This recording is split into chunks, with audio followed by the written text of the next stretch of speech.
বাঘে কুরবানি কি দেয়া যাবে? হ্যাঁ, কুরবানি বাঘে করা অনুমোদন দেওয়া রয়েছে।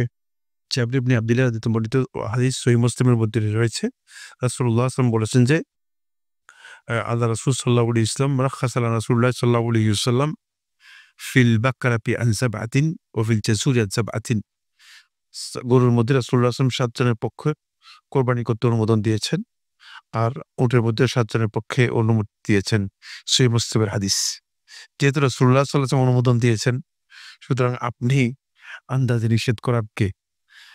এটি বৈধ, এটা ইসলামে অনুমোদিত বিষয়, মুজমা আলাই মাসআলা।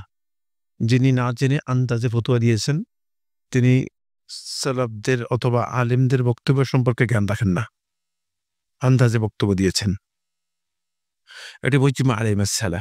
এটা নস তার ইজমারও দরকার নেই। নস তারপরে মুজমা আলাই মাসআলা।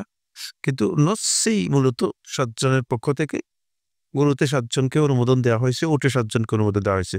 উটের ব্যাপারে আরো রেওয়ায়েত রয়েছে, ১০ জনের রেওয়ায়েতও রয়েছে সহিহ রেওয়ায়েতের মধ্যে।